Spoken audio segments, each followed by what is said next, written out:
Your mom is practically a stranger to me, right? Why should I have to take care of her? My husband yells in front of my mom, who's advanced in dementia. All I want is some cooperation as a family. It's affecting my work, so I'm moving out starting today. That's okay, right? He spits out. Does he think I don't know anything? Holding back my inner thoughts, I respond, Sure, that's fine. Now I'm going to put a certain plan into action. I'm Sharon, 50 years old. I'm technically an executive at the company my dad founded, but now I'm caring for my mom at our family home. My husband Neil, 55, works as the COO at the same company. We've been married for 25 years. Our 2 sons left for college and are now working adults, but marriage seems far off for both. My dad, a self-made entrepreneur, worked tirelessly, often sacrificing sleep, but perhaps due to this, he suddenly passed away from a heart attack 20 years ago. The shock was immense, so my mom stepped in as the president, deciding to keep the company afloat. I don't want to let my husband's company go under. I'm a novice and I don't know much about running a business. Please, I need your support, she pleaded with the remaining employees and executives, bowing her head. Eventually, my dad's most trusted executive was appointed vice president, effectively managing the company, with my mom rarely intervening. My husband, 5 years into our marriage at the time, and seen as the potential future president, held the position of COO, but was deemed too inexperienced to take on the president role. He continued to learn under the vice president. Looking back, perhaps my mom didn't fully trust him. Over these 20 years, thanks to the unified efforts of our employees, we've managed to overcome difficult times and keep the company running. While working alongside the regular employees, I was able to send our sons to college. Things seemed to be going well. After my dad's death, even though my mom was only president in name, she faced her share of hardships. Recently, her health and memory have visibly declined. She forgets things like going shopping and buys the same items repeatedly, can't remember what she said just moments ago, and struggles to recall people's names. Who are you? She asked me one day, and I couldn't help but cry. She started to forget even me. The doctor diagnosed her with early-stage dementia. Medication helps her converse normally, but if she forgets to take it, her symptoms worsen, leading to wandering and other mistakes. I left the company to care for my mom, and at the same time we discussed a change in the presidency among the senior employees. It was assumed that my husband would become the president, as my late dad had planned, but there was some disagreement about that within the company. Many employees who had supported the company under the de facto leadership of the vice president for 20 years felt he should become the president. The company wasn't in trouble, and my mom was president in name only. I think the employees respected her as president out of loyalty to my dad. My husband was always serious, his only notable trait, and he became the COO after marrying me, thanks to my dad. Despite this, his ambition was evident, and it didn't sit well with the employees. Still, when we got married, he was regarded as a hardworking and competent employee. To me, who started working at my dad's company right after high school, he was a role model. So when he asked me out and we decided to get married, I was thrilled. But after he became the COO, a likely successor to my dad, he began to change. This change became more apparent after my dad's death. He probably thought he would automatically become the president. But when that didn't happen, his behavior towards my mom turned cold. You're the president, Mary. You should understand these things. It's troubling if you don't, he would say, clearly blaming her, even though she left the management to the vice president. Mom, enduring this, Neil, you're still young. There's a lot for you to learn. And so she said, in an attempt to calm my husband. The lives of our employees depend on this. You don't understand that yet. You can't handle the company until you understand the weight of this responsibility. Mom, who had supported my dad and felt the weight of the presidential responsibility, tried to make my husband understand, but his attitude remained unchanged. Things were better when our sons were still at home. But once they left for college and it was just me, Mom, and him, his harsh words only worsened. The young man who once worked so diligently was gone, replaced by someone who lorded over the other employees. Why isn't that job done yet? If it's late, it's going to be my responsibility, he bellows, his voice echoing through the company. But COO, we're swamped with other tasks. We just can't handle more. Please understand. An employee pleads. What? Don't talk back. You're useless. You're fired. Fired! He retorts with a borderline abusive tone. He often takes on more work than the team can handle without proper planning. Instead of assigning tasks properly, a responsibility of his position, he regularly blames the employees, a typical scene at the office. The vice president, unable to ignore this, gently advises, COO, I understand you're taking on jobs for the company's sake, but without proper planning, work doesn't get done efficiently. You understand, right? But my husband doesn't take this to heart. Employees express their dissatisfaction, but they speak only to the vice president, probably out of consideration for me and my mom. However, as their discontent grows, it eventually reaches me and Mom. I can't take it anymore. If you want to be president, you need to listen to your employees, I finally tell my husband. Then, what's wrong with calling useless people useless? My husband responded. After being confronted by me, he starts avoiding coming home. The rare times he does return, the smell of alcohol and a faint scent of perfume, suggesting another woman, linger on him. So when my mom's dementia became known, he hardly ever came home. He still went to work, apparently commuting from somewhere else. When he finally showed up at home, "Where have you been? I can't take my eyes off Mom. It's really tough. Please, think about us a bit." I confronted him. His reply was cold. Why should I care about an old Mary? She's practically a stranger to me. How can I be expected to look after an old, useless person? And he said this right in front of my mom. I'm not asking you to take care of Mom. I just want you to think like a family member. Do you understand? I pleaded. I married you because you were the president's daughter. What a disaster this turned out to be. His retort was harsh. Tears welled up in my eyes. I can't stand looking at your aging Mary anymore, and I'm tired of your lectures. See you, he said and left the house. Mom's dementia progressed each day, and it was getting harder to slow it down with medication. I was grateful for the nursing care helper who came twice a week. Thank you so much, Mom would occasionally say to me or the helper. I couldn't tell if she was lucid in those moments or not, but it made me happy to see her regain her old kindness, if only briefly. What's this? The nursing care helper noticed a notebook-like object beside Mom's bed. Let me see, I said, taking it from her. It was a heavy leather-bound notebook. Mom slept peacefully. When I hesitantly opened it, I found it was my late dad's journal. His familiar handwriting, strong and honest, reflected his character. I read through the journal, a mix of diary and notes, capturing Dad's feelings about family, the company, failed and successful ventures, and the joy of the business taking off. His writing ended the day before he passed away. I thought he was capable, so I approved his marriage to my daughter. But I'm disappointed in Neil. He doesn't care about the company. He embezzled company funds and resents me for finding out. Never make him president. Dad's last words struck me. Mom knew about this. It seemed coincidental that Dad passed away shortly after writing this, but it was clear now that my husband married me aiming for presidency. Surely, Mom must have discussed this with the vice president. Still, as my husband and the father of her beloved grandchildren, Mom likely chose to bear this burden and keep an eye on him herself. I noticed another page with writing. Sharon, I entrust this to you while I still remember. Stop, Neil. It was my mom's handwriting, slightly shaky.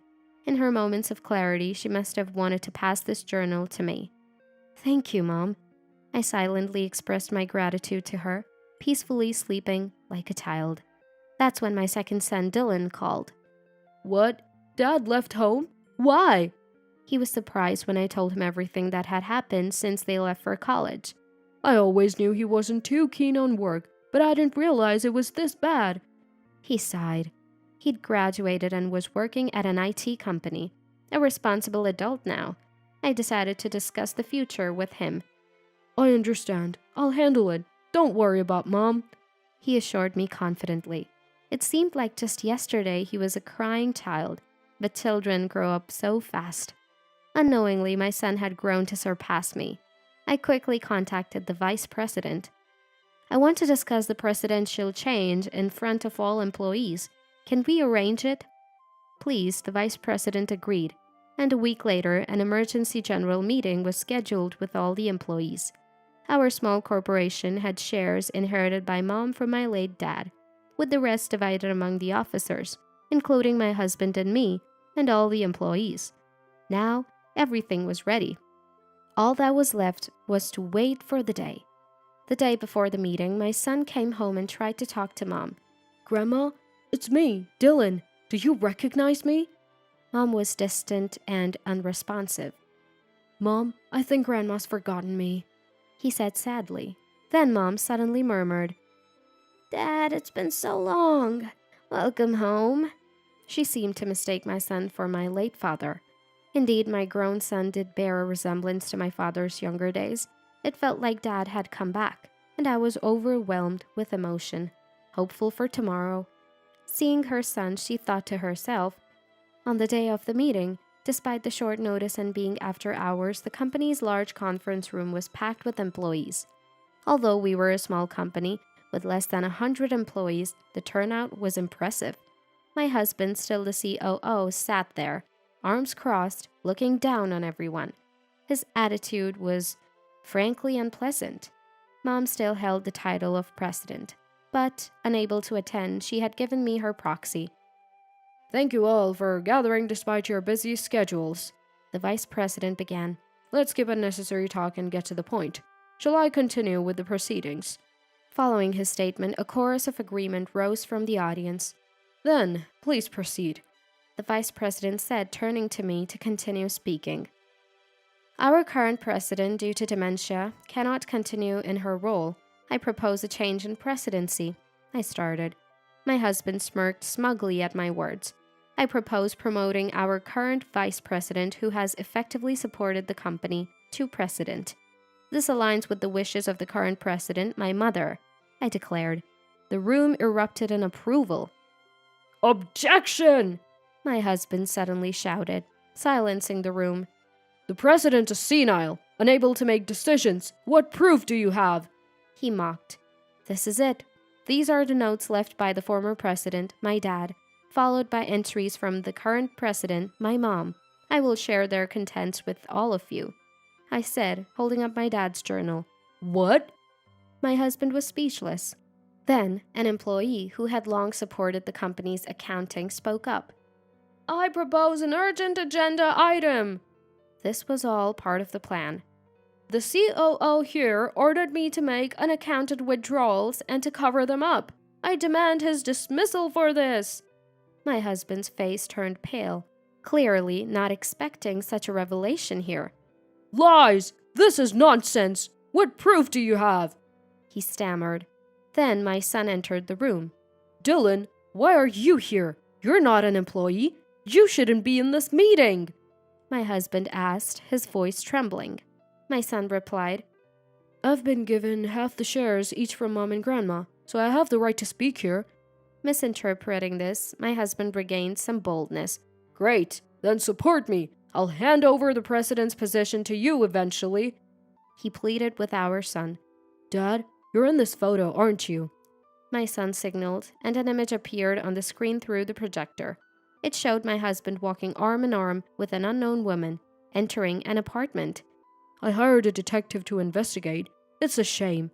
Finding out my own dad has been doing things like this, my son said, his voice filled with disappointment. You've been funding the club this woman runs, right? Even paid for the apartment? I've covered everything. He continued calmly. At a loss for words, my husband crumbled to his knees. Watching this, the vice president addresses the employees. Any more comments? If not, let's move to the vote. My husband remained motionless. All in favor of the proposed agenda, please raise your hands, the vice president said. Everyone except my husband raised their hands. Suddenly, my husband looked up. I tolerated this marriage because you were the president's daughter. and now it's all for nothing. I should never have married you." He spat out at me. Let him say what he wants. He betrayed not just me, but our entire family. Even our son here must be ashamed to be your child. I thought this to myself, tuning out his cruel words. "If you want me to leave, fine. I'm better off without this company. We're getting a divorce, and I'm relieved." With those parting words, my husband left the meeting room. "Mom, what would you think if I quit my current job and joined this company?" My son asked me with a smile. I'd be happy to have him back, but I didn't think this company was worth him leaving his IT job. It's sweet of you, but isn't there a more suitable job for your generation? I feel this place is a bit outdated, I said, a bit sadly. That was truly how I felt. "You're wrong, Mom. There's still demand here, and with the right approach, we can make it more efficient. I don't want to lose the company Grandpa built," he said. His words brought tears to my eyes. "The modern 3D printers are amazing. With programming, we can create models in no time, eliminating the need for lengthy prototyping," he said excitedly. It made me realize how times have changed. It's no longer our era. Let the kids do it their way. They have ideas we could never imagine. I used to think of him as just a child, but when did he grow up so much? Marrying that man was a mistake, but I'm grateful he gave me this son. The worst husband left the best legacy. Sometime later, my husband and I officially divorced.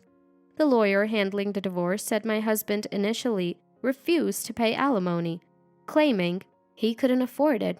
However, after the disclosure of the embezzled company funds and payments to his mistress's club and apartment, which coincided with the timing of the apartment purchase, he eventually agreed to pay. He had boasted about funding the mistress's apartment and moved in, but when the money ran out, so did their relationship. He was kicked out, as I heard through the grapevine. He tried to leverage his past connections for a new job, but his embezzlement had become known, and no one would associate with him. Lost credibility is hard to regain. At his age, in his mid-50s, he struggled to find a job and was seen doing traffic control for road construction by one of our employees. Dylan, having joined the company, was bustling around as an idea man, from directing on-site operations to handling sales. A young programmer recommended by him joined the company, infusing new life and energy. Feeling the breath of a new generation, the atmosphere was positive. Then, some wonderful news from Dylan. He wanted to marry his college girlfriend, who had been working at the same company as him. She decided to join our company to support him. She sounds smart, and I'm looking forward to her joining us. "Once you've written the divorce papers, pack your things quickly and get out of my house," my husband said, sneering provocatively. Beside him, his mistress was dreamily looking around the house. "Wow, all this high-end brand furniture. How lovely. It's a house that fits me perfectly." I felt a twinge at those words and reminded my husband, "Just so you know, I'm taking all my personal things with me on moving day, okay?" Then my husband looked at me as if he was about to burst out laughing. "Of course. If your stuff was left behind, it would just remind me of the miserable days we've had so far." Apparently, he still doesn't understand the true meaning of my words. Just watch. Make sure you don't regret it later. My name is Karen. I'm a 26-year-old interior coordinator. My husband Joseph is 31 and works in the construction industry. We met through our hobby of DIY and have been married for a quick 3 years. At first, we cared for each other, but now I feel grateful we didn't have children. The reason is that Joseph has become too self-indulgent. After coming home, he carelessly takes off his coat, eats the meal I've prepared while complaining, doesn't even clean up, and retreats to his room. Before marriage, we made various agreements. One of them was shared household chores, and Joseph and I decided to share them equally. But now I'm taking on almost all the housework. I point out to Joseph that he should do his share of chores, but incredibly, he made this excuse. "Housework is easy, so it's natural for women to do it. Men have to take responsibility for work, so I don't want to do housework." He started to easily throw this rigid opinion at me, which he had never voiced before our marriage. The fact that I earn more than Joseph has also played a big part in him turning against me. But by the time I reach Joseph's age, I'm planning to be independent and should be able to increase my income even more. Perhaps sulking about that, Joseph put only the bare minimum of his earnings into the house without saving and spent it however he liked. He was so reckless with money that I warned him time and time again, but he stubbornly refused to change. "It's my hard-earned money. How greedy can you be to still want more?" Not content with just that, he exaggerated to his coworkers that his wife was an outrageous miser, winning their sympathy. It was Joseph's generosity with money and the perception of domestic unrest that attracted his affair partner, Linda. She's 24 years old, working at Joseph's company as a temporary employee. There are a few young men at my husband's company, and even those a bit older are still considered young. That's probably why 31-year-old Joseph caught her eye. "Poor Joseph. If I had a handsome husband like you, I'd take care of him forever." Believing her words, my husband quickly became infatuated with Linda. I noticed Joseph's infidelity about 6 months ago, just when the affair had begun. One day, an unknown woman called Joseph's mobile phone, and when I searched for her name on social media, I found Linda. "Today's date with my future husband at a fancy restaurant. I'm so nervous since it's my first time." She posted such words along with several photos of a man recognizable as Joseph. I saved all of them and also retrieved their exchanges from Joseph's mobile phone. From the dates, conversations, and information about the places they visited, there was no doubt that he was cheating. When I found out about my husband's infidelity, I was neither angry nor sad. I just felt empty. I understand that getting lectured when coming home tired isn't comfortable, but all those things were necessary for our future. Maybe I was too harsh, but to have an affair just because you're fed up with family after only 3 years? I let out a heavy sigh. Certainly, I can't afford to be down and do nothing. I've been working hard, thinking that compromise was necessary between us, but I simply can't tolerate the cheating. I'm going to divorce him. I started looking for a lawyer to divorce Joseph. 1 month later, on a Saturday, I decided to bring Joseph and Linda together for a discussion. Naturally, they were shocked when I contacted Linda. They probably never thought I would find out about the affair, but perhaps out of joy for the marriage, Linda seemed really thrilled. She neither apologized nor tried to justify the affair to me, and immediately said, "Karen, are you really okay with this unprecedented compensation? I'm so happy." I calmly replied to her, "That's right. Joseph and I decided before our marriage not to divide our assets." At that moment, Linda held hands with Joseph and celebrated. Yes, Joseph and I had talked beforehand, even about what would happen if we ever divorced. In exchange for not dividing the assets, the compensation I would receive was also small. I was working too, so I didn't mind that part, but what made me angry was the complete lack of remorse for the adultery. "How wonderful to live in such a stylish house with you, my love. And all the furniture is from a high-end brand. The appliances are the latest too. It's just the perfect house for me." I felt a strange sensation at those words, and as I handed over the divorce papers, I confirmed something with Joseph. Even during our marriage, there's no division of the things I bought. I'm taking all my personal belongings with me. You do understand that, right? Joseph, seemingly not understanding what I meant, paused for a moment and then spoke. "It's obvious. Your plain clothes and bags wouldn't suit young Linda anyway. I have to buy her better things. If I leave your belongings here, I'll just be a reminder of the painful days we had together." It seems he misunderstood, thinking I was talking about personal belongings as in clothing. Oh well. It's easier to let him continue thinking that than to start a fight. Tomorrow the movers will take everything, so be prepared. The two of them were already ignoring what I was saying, looking around the house's interior. It seems Joseph doesn't understand the meaning of no division of property, but that's none of my concern. Take a good look while you can. Oh, I can't wait for tomorrow's move.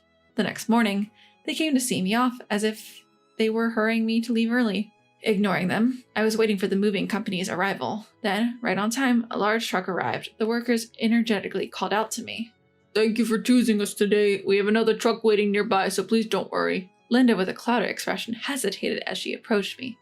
Do you have that many personal belongings?" I held back a laugh and barely managed to answer. "The house itself belongs to Joseph, but all the appliances and furniture are mine. That's why I said there will be no division of property, remember?" Hearing that, Joseph rushed to me, his face turning bright red. "All the furniture and appliances are mine. They've been in this house for 3 years. Just take your stuff and get out, quickly."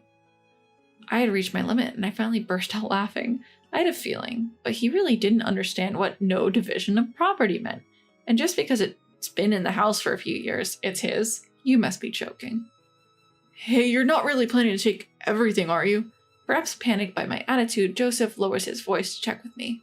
Meanwhile, the movers were steadily continuing to transport the furniture. "Don't worry.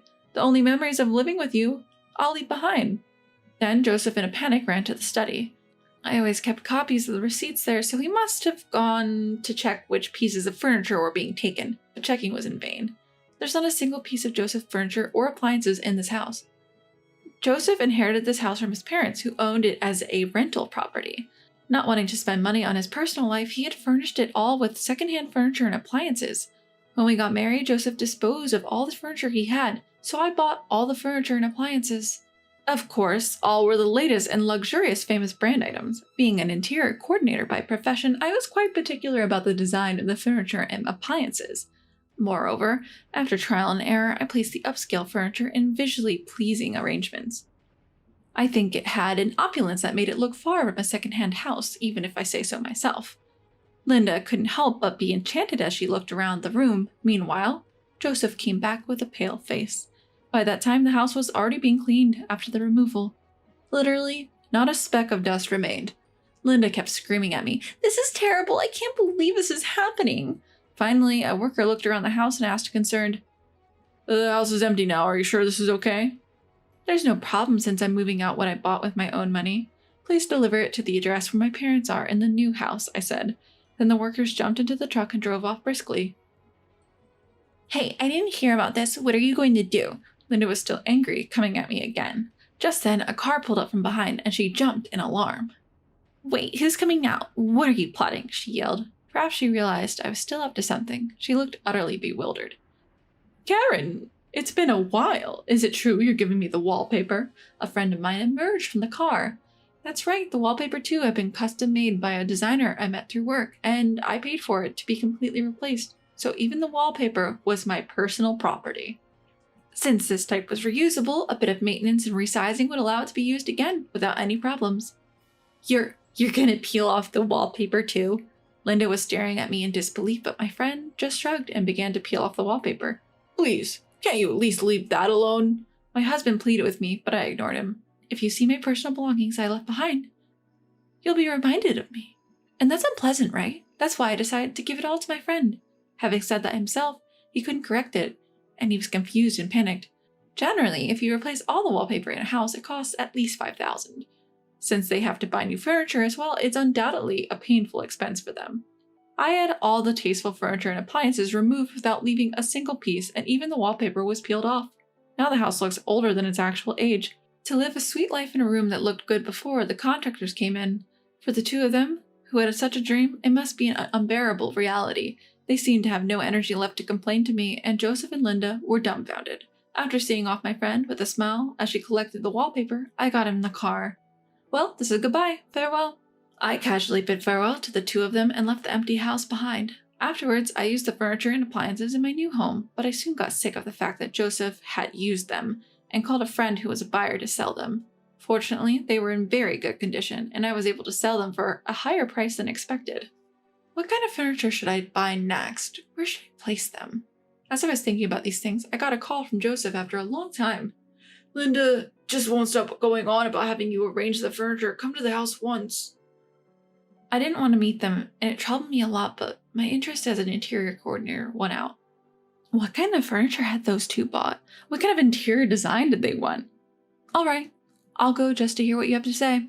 I found myself agreeing. "Really? Remember, you promised," Joseph exclaimed with apparent joy before hanging up. On the promised day, I arrived at their place and was shocked at what I saw. They hadn't even re-wallpapered, and as for the furniture and appliances, it was all obviously secondhand stuff gathered from used goods stores. It looked exactly like a cheap apartment where a student might live. A whole month had passed since we parted ways, and this was just too much. Wait, what is this? This is beyond an interior design problem. I was at a loss for words. Linda took this as an insult and exploded in anger. "We gathered this stuff just to live for now. We'll replace it soon. Since you took everything, use your connections or whatever, and make this a house we can brag about to our friends." She seemed to be very unhappy with a life surrounded by secondhand furniture and appliances. She was irritated throughout our conversation. Even asking for the budget, it wasn't enough for my fee. "What's this? You're a talented coordinator, but you can't do this. You're useless." Facing Linda's indignation, I was dumbfounded and explained. "Any coordinator, no matter how skilled, can't do much with such a limited budget. This is ridiculous and way beyond connections." She seemed serious about having me arrange high-end brand furniture and appliances on such a tight budget. Linda, now entirely frustrated, finally began to explode in anger. What? Ridiculous. Did you come here just to look down on me? If you don't like it, I'll leave, but if you want to furnish your home on that budget, you should at least polish your interior sense. You really are making fun of me. But just because you have a slightly fashionable job, don't get so overconfident. Hey, stop it. Joseph tries to calm Linda down with a weary look on his face. Joseph, say something to her. Just stop it, both of you. Linda, please be quiet. I'm sorry for the noise. After everything, I had to marry Linda. But as you can see, she's angry all the time, and it's tough every day. Apparently, after I left, they had a big fight in the now empty house, but since Linda had already quit her job to get married and had reported the marriage to her parents, she had nowhere to go. Joseph confessed that he married Linda solely out of compromise so she would take care of the housework. But such a marriage was bound to fail, and thus he had given up so soon. Please, Karen, help me fix our relationship again, begged Joseph. I responded, clearly annoyed. What's this? Planning to cheat on me next? No, the thing with Linda was just temporary. Confusion. After you left, I realized that there's no one more wonderful than you, Karen. You're not serious, are you? I suddenly realized I had raised my voice. You're the one who told me to get out of this house, right? I divorced you, just like you wanted. You can't possibly expect me to change my mind now. Please, Karen, don't call me by my first name so casually. This rundown house is your chosen castle with your affair partner. You two should get along together. Wait, Karen. Ignoring Joseph's pleas, I quickly left the house. It's not worth satisfying curiosity by looking into someone else's downfall. What a life lesson, I thought to myself. Later on, I heard that Joseph and Linda begged their parents to help with the cost of purchasing furniture and appliances, but they were apparently disowned by both sets of parents. No one would help with buying furniture and appliances, let alone forgive them for marrying after an affair. So they reluctantly continued to live in that second-hand house. I can't even muster any sympathy for them anymore. It's the result of their actions. As for me, I recently met a male interior designer through work. Lately, on weekends, we've been going out together quite often. I've been cautious about dating men for a while, but maybe it's time to think about starting a new life. With those thoughts in mind, I'm off on another date today. Ivana, what are you doing here? I had just returned from shopping when I saw a figure standing frozen at the front door. I was so taken aback that I dropped my shopping bags. What about your honeymoon? I came back alone. Upon hearing this, Ivana started to cry. I am Emily, a 58-year-old housewife. My husband is Oswald, who is 60 years old. And this is about my daughter Ivana, who was supposed to be on her honeymoon, but was inexplicably standing at our front door with her suitcase. Hold on, I am totally lost here. For now, I let Ivana inside the house to hear the details. I placed Ivana's pink suitcase by the entrance and ushered her, still sobbing, into the living room. I then set a glass of iced tea on the dining table. Ivana began to sip it cautiously. I slowly began to ask questions, trying to piece the situation together. So, you came back from Hawaii all alone? Yes. She was supposed to be in Hawaii for her honeymoon, just 2 days ago. Why, exactly? I am familiar with her husband Lloyd. He's a courteous man, and as far as I know, he has a significant role in a major company.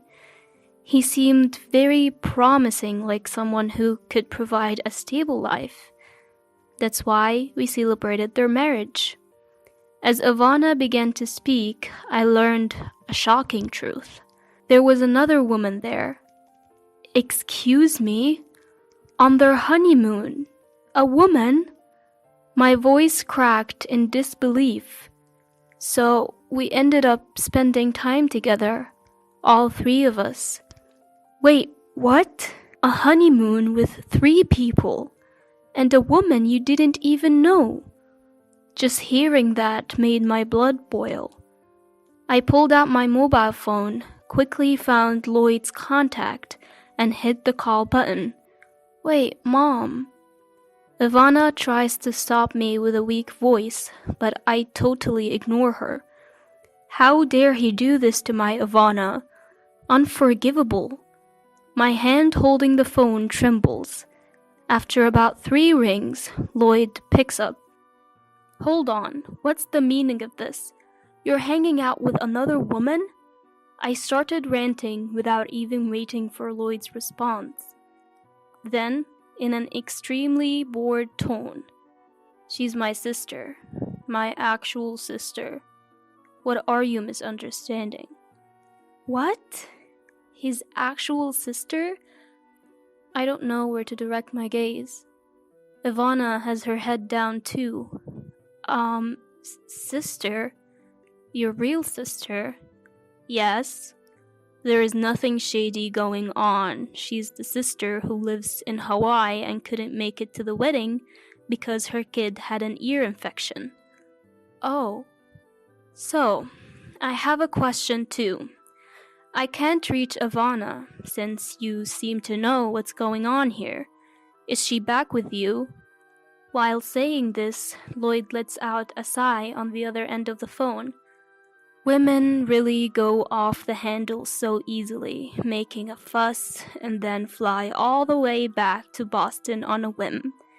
Is it the female hormones that make you act so irrationally? Even if I got it a bit wrong, there is no need for that kind of language. That comment was totally insensitive toward women. I am getting pretty steamed. The one who acted on emotion and left is your Ivana. I will be staying in Hawaii as planned for a week. When I get back, I expect a full apology. Please let Ivana know that's the plan. With that, Lloyd hung up abruptly. I really can't wrap my head around the situation. Yeah, me neither, but Mom, you kind of jumped the gun with that phone call before we could get the full story. According to Ivana's explanation, as soon as they arrived in Hawaii, it seems Lloyd's real sister was waiting for them at the hotel. Lloyd told me, so my sister will put you through some special training to see if you're worthy of being my partner.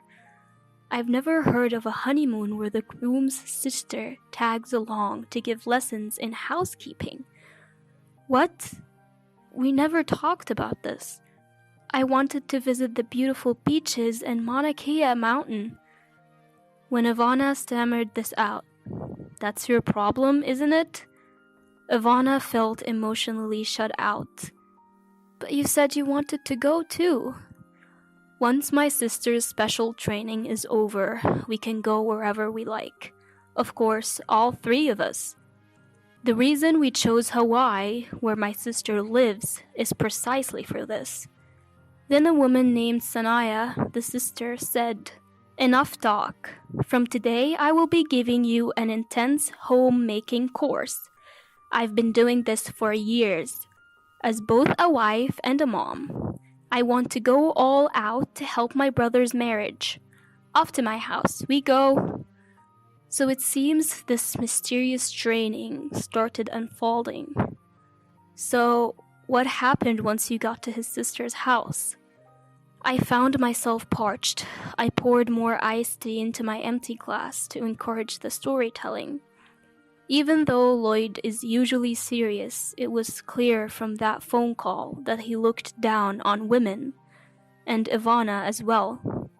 Turning a honeymoon into a housekeeping training camp? Hearing this almost made me want to throw my iced tea in anger.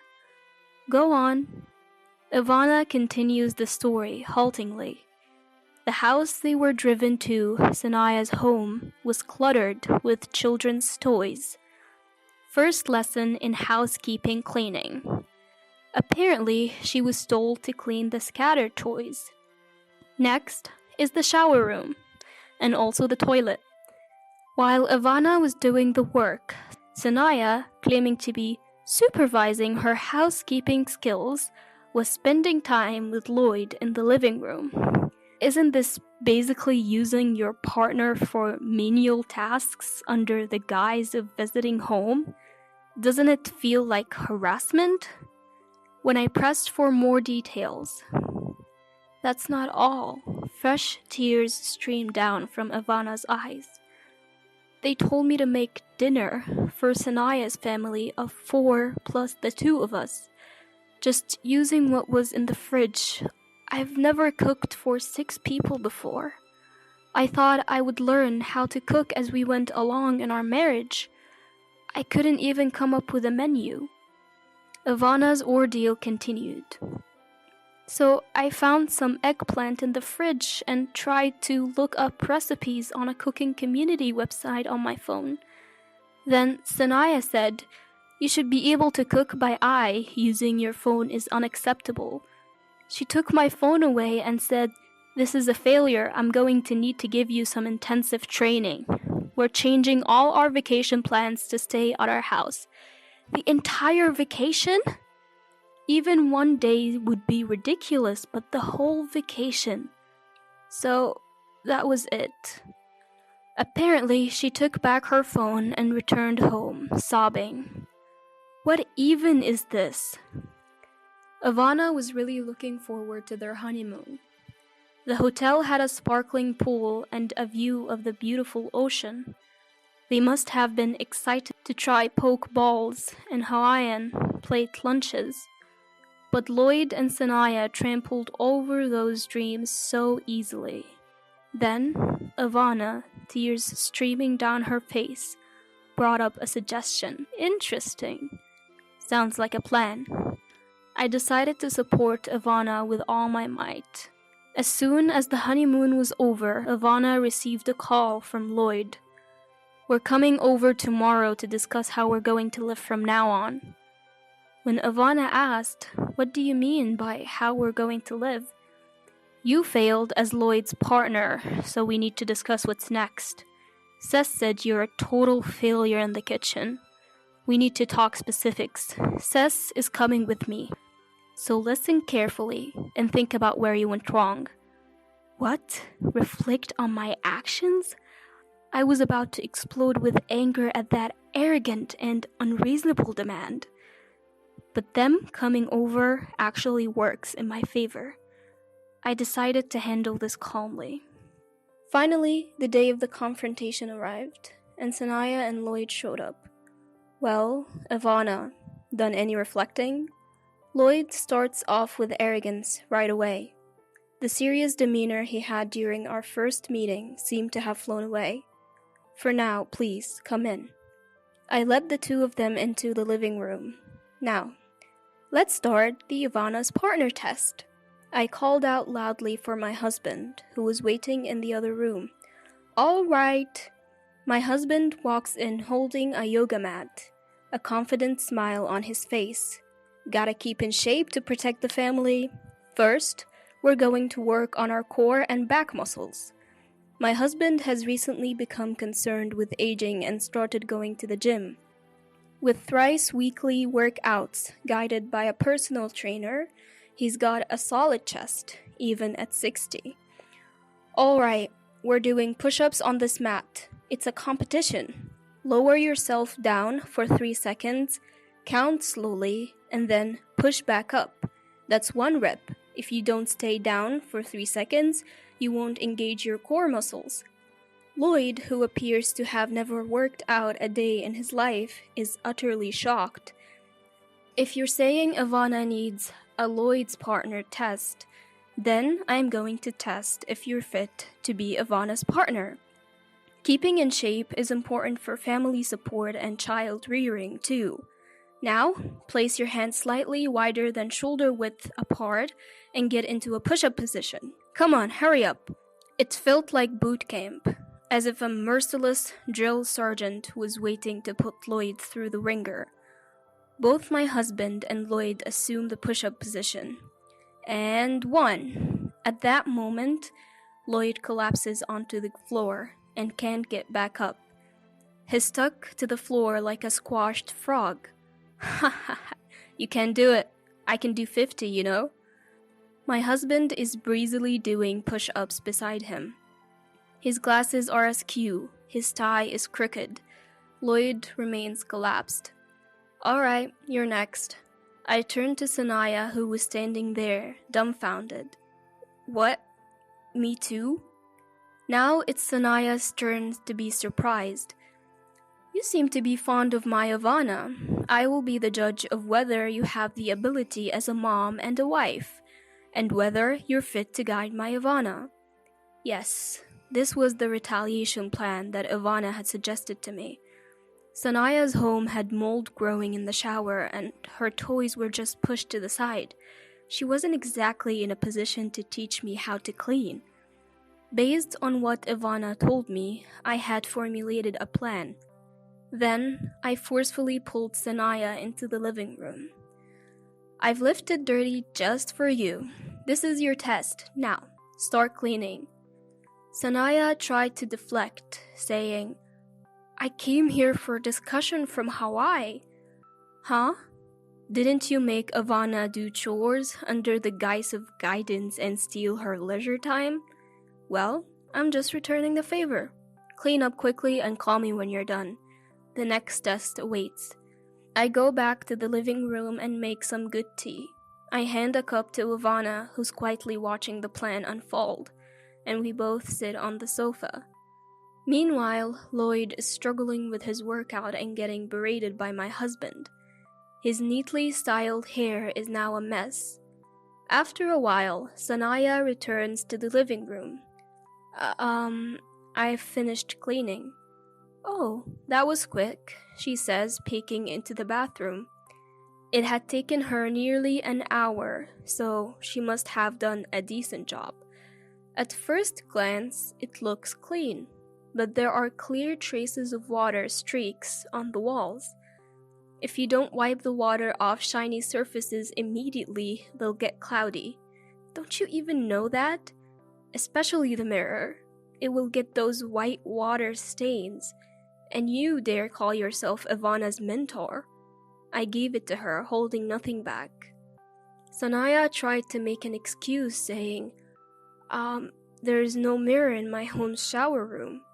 Well, I've heard from Ivana, who cleaned your house, that there indeed was a mirror. I quickly shot back. And she said there was also a lot of black mold. Clearly, you've been neglecting it. Sanaya was left without a comeback, but I couldn't let her off the hook that easily.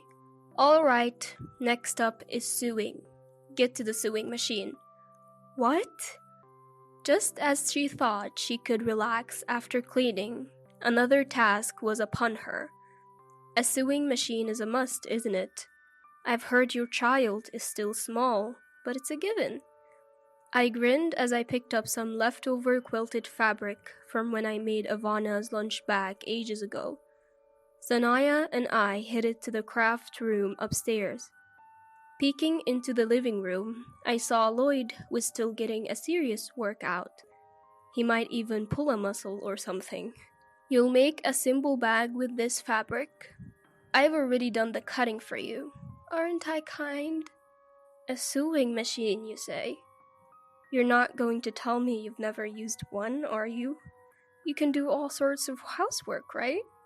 I took Sanaya's hand and made her sit in front of the sewing machine. I, don't know how to thread it. Sanaya looked down, clearly uncomfortable. Excuse me? So, about threading the machine. What? I can't thread it. I looked down at Sanaya, who was frozen in front of the sewing machine, and chuckled in disbelief. You claim to be a mentor, but you don't even know this. Ivana, come here. I called to Ivana downstairs. Coming! Ivana arrives. This lady here, she doesn't know the first thing about sewing. As I smirked, oh dear, Sanaya, like this. Ivana threaded the machine for her. Sanaya's face turned beet red, as if she couldn't bear the humiliation. Now, go ahead. Surrounded by the two of us, Sanaya started the sewing machine. Clatter, clatter, clatter. The stitching was all over the place. Pfft! I couldn't help but burst out laughing at her poor attempt. Ivana was also holding back a laugh, looking down. Some stitches were too deep, and others weren't aligned at all. Ivana, show her how it's done, will you? Sure, but usually you should do a securing stitch at the edge first. Well, it can't be helped, can it? She started sewing without any know-how. Our so-called leader here knows nothing. Ivana skillfully operated the sewing machine, stitching it straight. Having loved sewing from a young age and being in the sewing club through middle and high school, this was a piece of cake for Ivana. Watching that, Sanaya grumbled, "You can just pay someone at a craft store to sew a bag for you." Really? Then what's the difference between outsourcing your sewing to a craft store and replacing your lack of cooking skills with supermarket pre-made meals? There are things you can do that Ivana can't, and vice versa. Stop making excuses and picking and choosing to suit your convenience. I said just that and headed down to the living room. On the first floor, Lloyd was still sprawled on the floor. It looked like he couldn't even get up anymore. Beside me, my husband was striking some sort of muscle pause.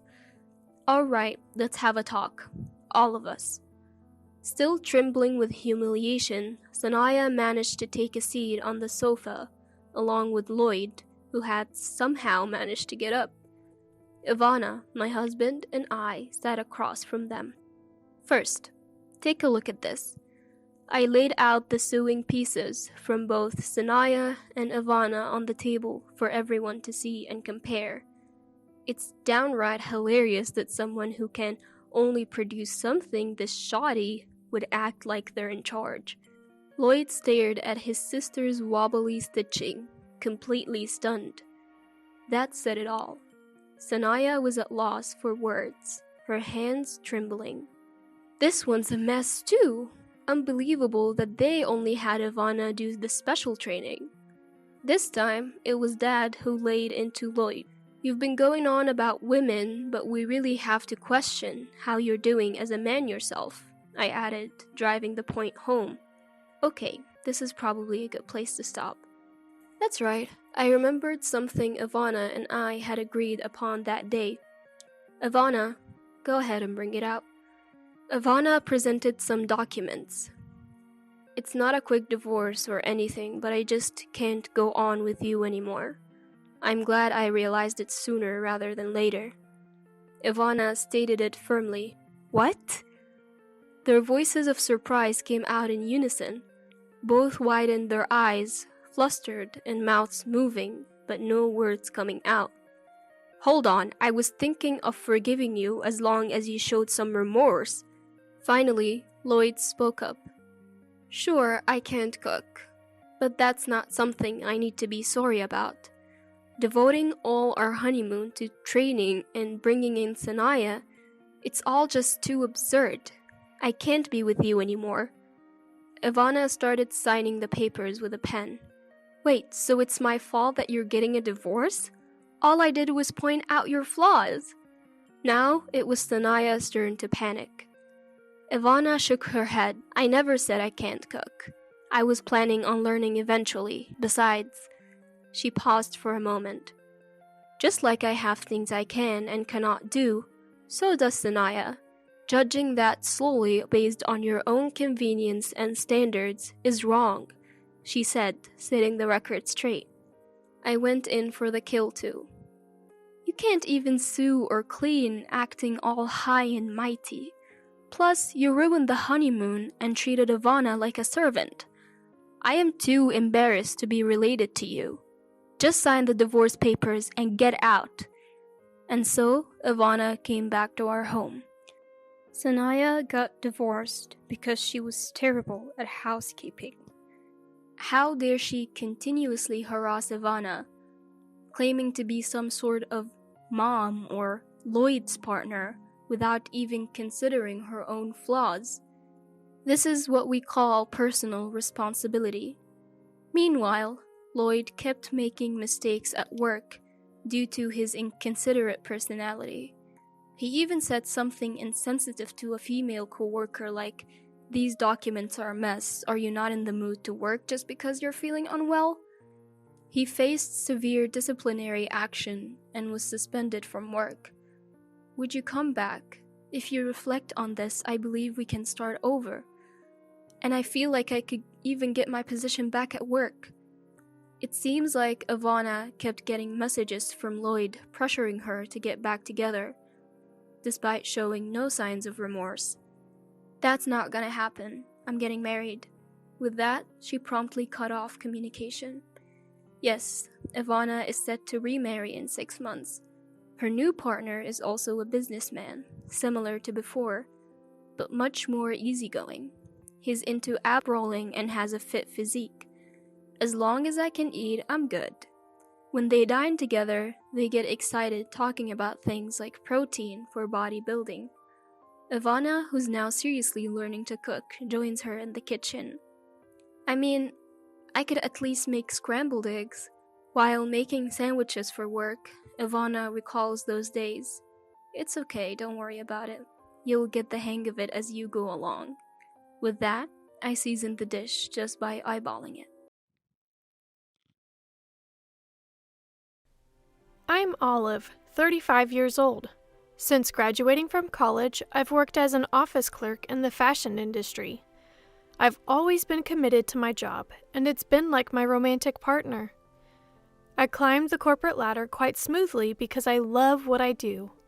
However, working in a predominantly female company meant fewer chances to meet someone, so my love life was rather limited. Once I hit 30 and saw everyone around me getting married and having kids, I decided to sign up for a dating service. That's how I met George. From the first date, George was laid back and easygoing, the total opposite of me, who's always in a hurry and rather impatient. At times, I thought he was a bit unreliable, but then I realized that's something I can handle. I decided that George could fill the gap where I lack easygoingness and chose to marry him. George was raised by a single mother, but neither he nor his mom were interested in living together after we got married. The often told tales of mother-in-law and daughter-in-law conflicts had me relieved that neither of us wanted to live together. When I met my mother-in-law for the first time before our wedding, she seemed to be sizing me up with a critical stare. That confirmed my feelings that I didn't want to share a home with her. No living with my mother-in-law, and a new chapter begins with George as a married couple. We'll make compromises even when our values clash. That was my resolve. So, a month into our adjusted married life, something completely unexpected happened. Hello, Olive. How are you? Still no baby? I want to see my grandchild already. Hi, mother-in-law. It's been a while.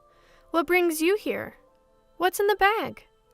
Oh, didn't George tell you? I've decided to move in. What? Of course, George had never mentioned any such plans to me. Both he and his mom had told me before our marriage that neither of them was interested in living together. So this was a complete curveball. Hey, mother-in-law's here at the house. She says she's moving in? What's going on? What? Mom did mention feeling lonely, but I never heard anything about moving in. I mean, I told her it was okay if she felt too lonely, but living together? I hid away to make the call, and when George said that, I unintentionally let out a "What?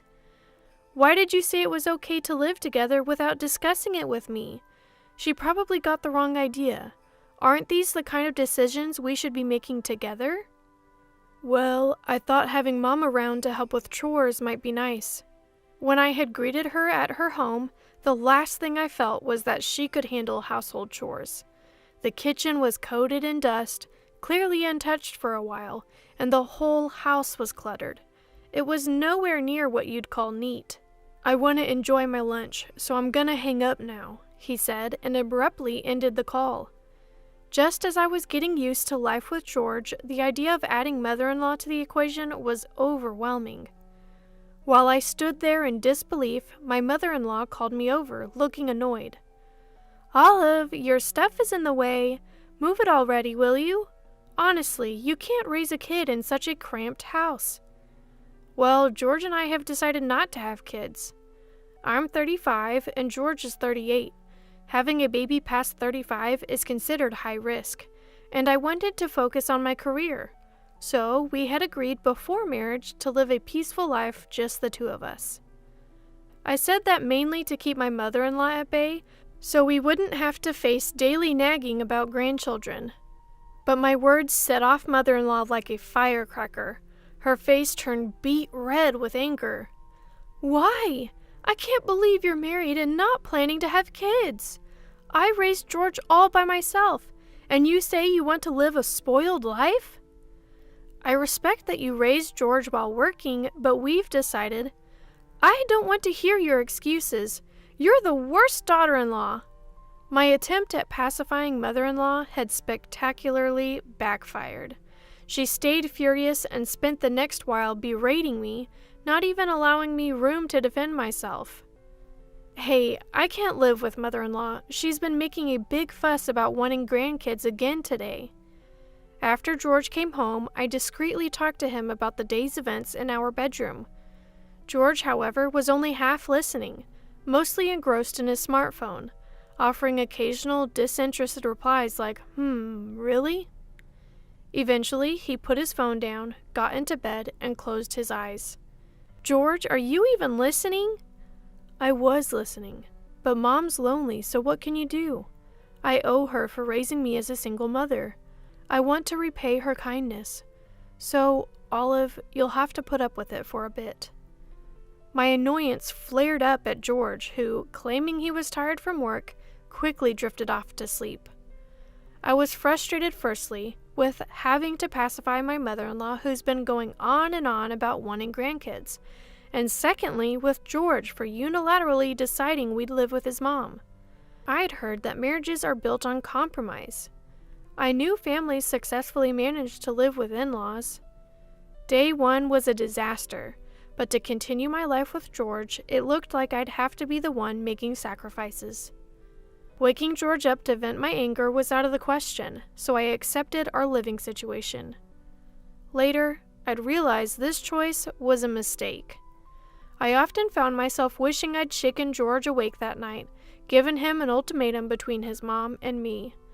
Because the next day, mother-in-law's harassment began. Olive, just because you work doesn't mean you can slack on housework. George and I are starving, so hurry up and make dinner. Okay. When I got home from work, George had already returned and was watching TV with mother-in-law in the living room. George isn't someone who can't cook. Before, if I came home late, he would have dinner ready for me. Yet today, for some reason, he'd done nothing. Even the dishes from the morning were still in the sink. He seemed to be enjoying a quiz show with mother-in-law while I was left to prepare dinner alone in the kitchen. When I finally laid out the meal on the table, mother-in-law twisted her lips in disapproval again. What's this? Mostly frozen food, huh? You think it's okay to feed this additive packed stuff to an elderly person? I'm sorry, I've been busy with work. Being busy with work is no excuse. Has George been eating like this every day since you got married? Poor guy. If his health goes south, it's on you. While mother-in-law angrily scolds me, spitting as she speaks, George quietly eats his meal. George, who side glances at the TV and seems to be enjoying himself while his wife is being yelled at by mother-in-law, doesn't seem like the George I know. Throughout dinner, mother-in-law never stopped complaining at me. A wife who can't even cook and won't have kids is the worst. George could have done so much better. Prioritize George and me over your job. She kept going on and on until I was so mentally worn down, I couldn't even understand what she was saying anymore. That night, I broke down crying in our bedroom. The thought of this life continuing was unbearable. George seemed surprised to see me cry. I told him I can't live with mother-in-law anymore, but George looked exasperated. My mom is important to me, so I want you to treat her with respect too, he said before falling asleep.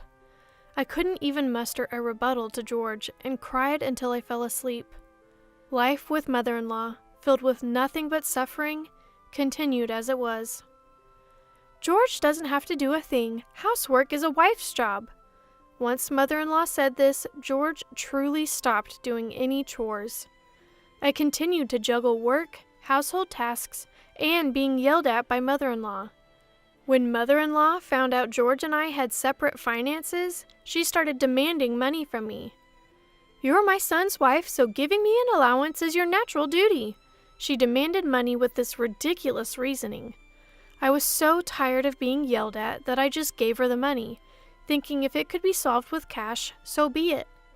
My home no longer felt like a place to relax. When heading back home after work, my feet felt as heavy as lead. I spent days wondering how long this life would continue, feeling utterly hopeless. Then, a pivotal incident occurred. "I'm home. What's going on?" "Come here for a second." I arrived home that day, burdened with yet more emotional stress. Waiting for me at the entrance was George, his face twisted in anger. George, who had greeted me at the entrance, pulls me into the living room. There, sitting on the sofa, mother-in-law looked downcast. "Did something happen?" "This is all Olive's fault, isn't it? You must have done something." It was the first time I had ever seen George angry. Although I was shocked, I racked my brain. I had no recollection of doing anything to make mother-in-law feel this way. Feeling agitated, George finally told me what was bothering him. "I heard you've been making snide remarks to my mom every day when I'm not around. She even told me you only cook when I'm here, so she's not getting meals. What's your aim in being nasty to my mom?" I was dumbfounded and couldn't speak. George had fallen for the lies mother-in-law had fed him. It was mother-in-law who had been making snide comments when George wasn't around, even complaining about the food like, "Isn't this too salty? It looks awful." Yet I had never stopped serving meals. I was certain I had fulfilled all of mother-in-law's demands. "I haven't done any of that. I cook even when you're not here, and I've never made any nasty comments." "Stop lying." As George scolded me, mother-in-law looked over his shoulder at me and grinned slyly. George had decided that I was lying and took mother-in-law's words as truth. Looking at George like this made me feel like my head would explode. Maybe this is what people mean when they say they've woken up. As George continued to rage, he snapped at me. "Get out! Go back to your parents' home and reflect on yourself." "Sure, I'll reflect." I really had to reflect. I had to reflect on why I had been wearing myself thin serving people like this. I quietly packed my things and left the house. When I got to my parents' house and explained the situation, they were shocked at my appearance. I hadn't realized it, but the stress from living with mother-in-law had caused me to lose a significant amount of weight. Holding me in her arms, my mom cried, "I wish I had never approved of this marriage." My dad said, "You don't ever have to go back." Luckily, my parents' home was a commutable distance to my job, so I took them up on their offer and started my life afresh at their house. Every now and then, I'd get an email from George checking in on me, but I left them all unread. As I worked hard and relaxed at my parents' home, I felt like I was breaking free from the brainwashing. I used to think that to keep my marriage to George, I had to endure whatever mother-in-law said. But a marriage with a husband who prioritizes his mother over his wife is not worth keeping. It took quite some time before I could look back and laugh at what a fool I'd been. "Have you cooled your head yet?" "Yes, I feel much clearer now. Thanks for sending me back to my parents." Months passed, and I returned to the house where George and mother-in-law lived. George was waiting at the front door. I smiled and headed toward the living room. Mother-in-law was seated, glaring at me as I entered. "You're late! Being away this long is unacceptable for a wife. You owe George and me an apology for what you've done and for leaving this house unattended." Mother-in-law spoke loudly, and George agreed as he sat next to her. Without sitting down, I pulled out some documents from my bag. I won't apologize. However, I don't want to make either of you uncomfortable anymore, so I've prepared this. Both George and mother-in-law's eyes widened when they saw the papers I placed on the table. The document was a pre-filled divorce application. Divorce? Hold on, Olive. I never thought about divorcing if you just apologized to my mom. Don't get it twisted. I'm the one who wants to divorce. I'm tired of being yelled at by mother-in-law every day and being treated like a maid. I thought I was doing it all for you, George, but it seems you care more about your mom than me. I don't see the need to value someone who doesn't value me. I realized that after clearing my head at my parents' house. I expected George to be shaken. However, I was surprised to see mother-in-law trembling as well. Now, Olive, calm down. Divorcing is a hasty decision. Maybe I've been harsh on you, but it's not that I hate you. I just wanted you to become a respectable wife. I don't want to become a respectable wife as you see it, so thanks, but no thanks. What's making you so nervous? Is it because you had a hard time without your free and limited housemaid for these few months? Mother-in-law couldn't argue with my statement. The house I'd kept clean despite all of mother-in-law's criticisms was a mess after just a few months of my absence. Clearly, housekeeping wasn't mother-in-law's strong suit.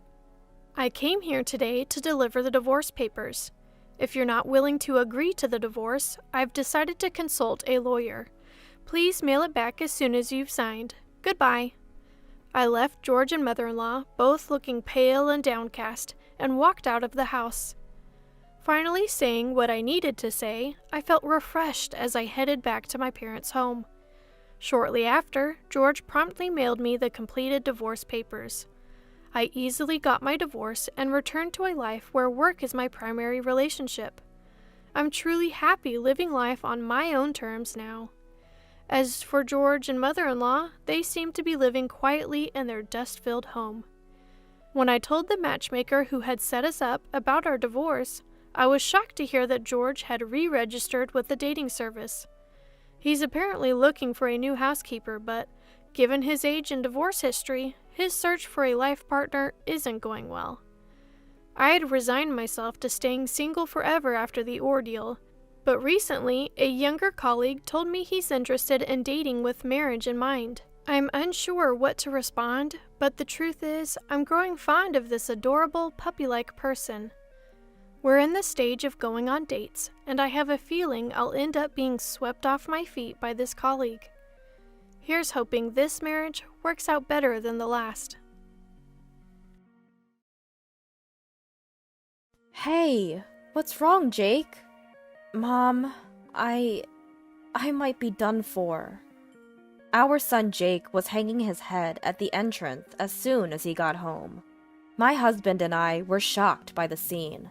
We decided to take him to the living room and ask what was going on. He seemed to come alone today. I wondered where his wife Laura was. But the reason Laura was absent became clear when we heard his story. After a while, Jake regained his composure. My husband and I waited for Jake to speak. Sorry for coming home so suddenly. I just can't take it anymore. What happened? And Jake, have you lost some weight? Yeah. He was always thin, but now he looked sickly thin. It wasn't normal. Then Jake revealed the reason behind it. Actually, it's because of Laura. Laura? What happened? Right now, she's taking most of my salary. What? Most of your salary? Is Laura handling the finances? Yeah. You know I've always been bad with money, right? So I thought it would be better if Laura managed it. But recently, the money she's been giving me has been decreasing, and I can't afford lunch.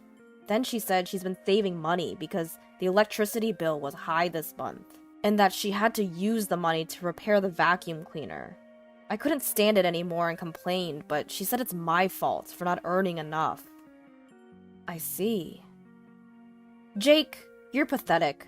So you're saying you've been doing whatever Laura tells you? If you're the man of the house, you need to take control. If not, the situation might get worse. I know. What my husband said was true. If you just follow your wife's orders, it can lead to misery. Although it might be harsh for Jake, who's mentally weak right now, he has to understand it. Jake seemed to understand as he was silently nodding. Then, Jake told us something else. Remember you said I looked thinner? It might be because I've been surviving on instant noodles for all 3 meals. You can't eat only instant noodles. No matter how convenient it is, you need to get proper nutrition. But all I'm given is instant noodles.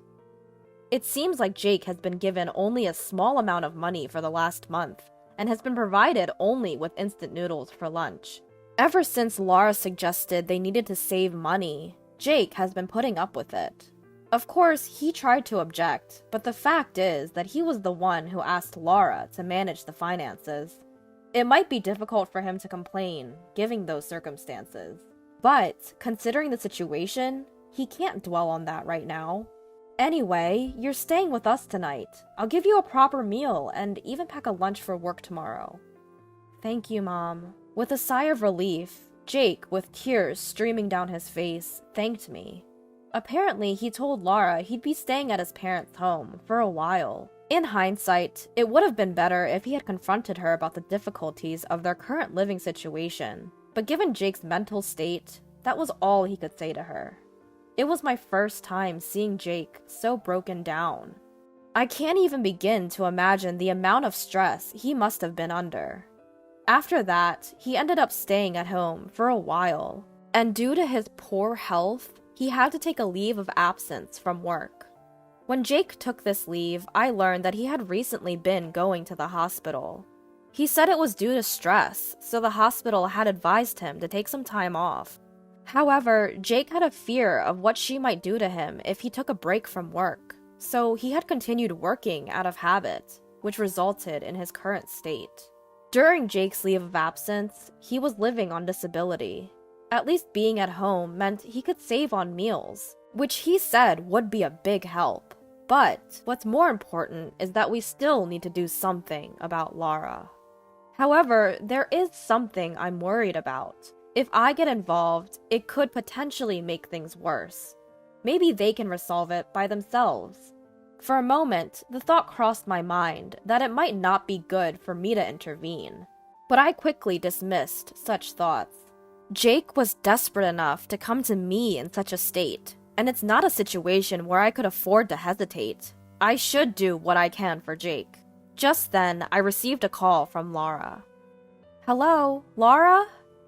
It's been a while, hasn't it, Isabella? Jake's there with you, isn't he? Could you tell him to come home? I'm sorry, but I can't do that. Why not? Jake is trying to abandon his duties as a husband, you know? Are you really okay with that? I don't think it's a matter of me being okay with it or not. If I just send him back, I don't think it will solve anything fundamentally. How about we set up a meeting to talk about this in the near future? And not just with me, but with your parents as well, so we could all sit down and discuss this. Oh, is that so? I see. So, you're not planning on sending Jake back, are you? Understood. I have some ideas too then. We'll talk again soon. With that, Laura hung up the phone. She has some ideas. That phrase stuck with me. What could Laura possibly be planning? Several anxiety-filled days passed. Then, one weekend, my husband Jake and I were relaxing when the doorbell rang. I thought it was the mail or something and checked the intercom monitor. I couldn't believe my eyes. There were Laura and her parents. What should I do? Luckily, Jake hasn't noticed yet. Maybe I can dodge the situation and pretend we're not home. That's what I was thinking. But then I heard, "What's wrong, Jake?" My husband called Jake, and when I looked over, Jake was shaking with his phone in his hand. I then looked at the phone Jake was holding, and there the screen displayed Laura with an incoming call. Jake seemed to be having a reflex of rejection. He couldn't answer the phone. So with Jake's permission, I answered the call. Hello? Oh? Why are you answering the phone? Jake is not feeling well today, so I picked up the phone for him. I see. In that case, I'm worried. So please, let us visit while we have our discussion. We're outside your house right now. I'm sorry. We're actually out at the moment. That's strange. If Jake's phone is there, but you're not home, how does that work? I'm not used to lying, and my lie was easily exposed. Isabella, there's no need to be so cautious. My parents and I are here to have a discussion with you. As she spoke, my husband moved towards the door. It won't help running away from this situation. Might as well settle it now, my curt husband said, opening the front door and welcoming Laura and her parents into our house.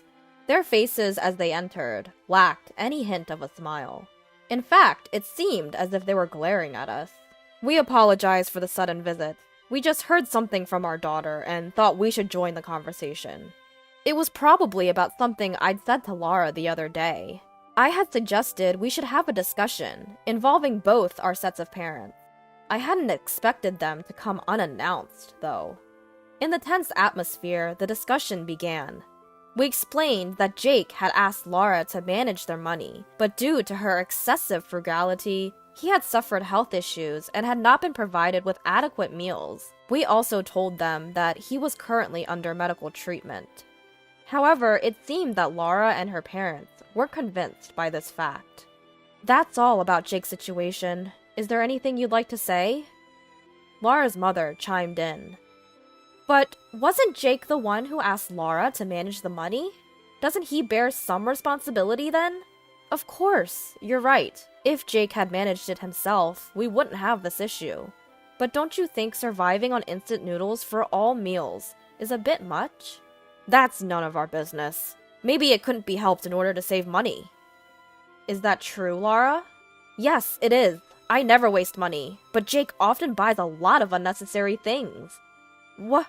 I didn't buy anything. Stop lying, Jake. She laughed. What? So it was a lie. Just like he tried to pretend he wasn't home today. Like father, like son, I guess. What? Before we knew it, instead of a discussion, it had turned into a situation where Jake and I were being cornered. Every time Jake and I tried to argue, Laura and her parents would shut us down with another point. It seemed our opinions were not being heard, only their one-sided claims continued. Just then, my usually quiet husband, who had been silent until now, slammed the table. At the sound and his sudden action, everyone jumped in surprise. Can I say something? Laura, are you and your parents trying to say that it's all Jake's fault? I'm not saying that. I just think that if they are a couple, then they should lay everything out on the table and have a good, honest discussion. Then they might be able to get along again. Lay everything out. I see. I understand. You might be right. What? I'll talk to Jake again here. So, would you be willing to set up another discussion on a different day? I think everything will be clear by then. It seems you're a reasonable man, sir. All right. I apologize for my previous rudeness. How about 2 weeks from today for the next meeting? I don't think it's good to leave it too long. Sounds good. That will be sufficient. And so, it was decided that the meeting would take place at a later date, as my husband had suggested. After the three of them had left, I turned on my husband furiously. Why would you say such a thing? It's as if you're admitting that Jake is in the wrong. Calm down. I didn't think Jake was at fault, nor did I particularly want to smooth things over. Then why? Don't you find it strange? Why go to such lengths to make up with Jake? Huh? She brought her parents with their complaints, all with the aim of reconciliation. In a situation like this, I wouldn't even consider reconciliation. He had a point. If they cared about their daughter, they would either discuss divorce or approach the situation more calmly. Perhaps there was another objective. As I pieced together the situation, I realized one thing. What makes Jake so essential to Laura and her parents? The first thing that came to mind was money. From what Jake had shared, he had a pretty decent salary. However, he couldn't go against Laura, so he wasn't able to get allowances or such. In that case, Laura and her parents might be depending on Jake's money. But recently, he had switched to disability benefits and had a separate account for his salary. If that's the case, they must be in trouble. Perhaps they made contact because they wanted Jake to come home quickly and secure his salary. After discussing with my husband, we reached that conclusion and immediately told Jake. Jake, if this continues, you'll be drained by that family. I think it's better to make a decision before that happens. I'm sorry, but this is something only you can decide. So think it over carefully. I understand. It was a hard decision, but Jake also had to move forward. Making decisions for oneself is crucial. About a week later, Jake came to a conclusion. Mom, Dad, I'm getting a divorce. My husband and I embraced Jake, honoring his decision and the courage it took. It wasn't an easy thing to do. He must have thought about various things. Whether this is the right decision or not, we don't know. But we will understand as we continue to live. At least, I thought it was a good decision. Then, we started helping Jake prepare for the divorce. We had to push the meeting back a little because it didn't seem like we would make it in 2 weeks. So, we told Laura's family. They made some snide remarks, but knowing that this relationship would soon be over made it bearable. Once everything was ready, we sat and waited for their call. Then, Laura and her father came to our house right away. What's this all about? I didn't hear anything about a divorce mediation. So, this is why you wanted to postpone the meeting. What a joke. Let me tell you, I'm not attending any of this mediation. My daughter will never get a divorce. Laura and her father were furious. It was a natural reaction since they thought there would be no divorce. But the wheels were already in motion. There was no stopping it now. Please, calm down, both of you. Our decision to divorce will not change. Please, leave now. You! Could you please stop? Besides, didn't you say you were going to lay everything out in the open? You're hiding something from us, aren't you? Like how you're taking Jake's money through your daughter. What are you talking about? Stop the poor excuses. We have all the information. It was a bit costly, but we had a detective investigate you. You quit your job last year, didn't you? You're living a pretty comfortable life, aren't you? Taking it easy with a job and living on Jake's money. You have your retirement savings, and there's no problem as long as you keep leeching off Jake. I'm sorry. Then my husband lost his temper. What good does apologizing do now? You've been using the money Jake earned through hard work for your leisure. There's no way I'd ever accept your apology. Laura, you too. If you wanted to help your father after he quit his job, why didn't you use your own money? Using someone else's money for that. Are you some kind of fraudster? Just get out. I don't want to breathe the same air as you for even a moment. Just get lost! With my husband's roar, Laura and her father quickly left. At that moment, it became clear that my husband was the angriest about this whole matter. And so, this incident came to a close. In the mediation that followed, we hired a lawyer and successfully got the divorce. Although not for the full amount, some repayment obligation was established, and Laura's family was ordered to pay. After the divorce was finalized, Laura and her father immediately started looking for full-time jobs. Due to his age, it seems like he is having a hard time finding work. Laura is balancing a day job and a night job, literally working without a break. Since then, Jake's condition has improved and he's returned to work. I was torn about how much I should help this time, but I now think it was good that I did. I want my child to be healthy after all. I don't know what the future holds, but I want Jake to know that he always has two allies. Do you truly cherish your family? Don't you take them for granted just because they're always there? What I'm about to share is my own real-life experience.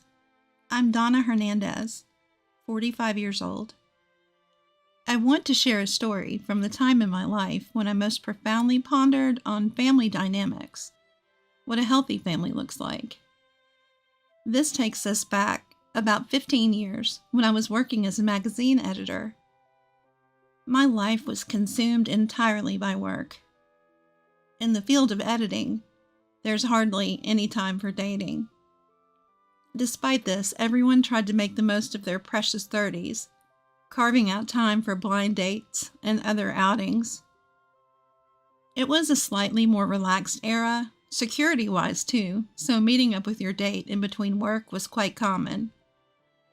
However, I wasn't good at making time for myself, or for leisure. Work was always my priority, and dating always ended up being pushed back to the bottom of my list. This made me a bad partner.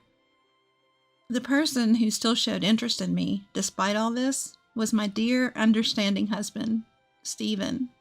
He was an editor at the same company.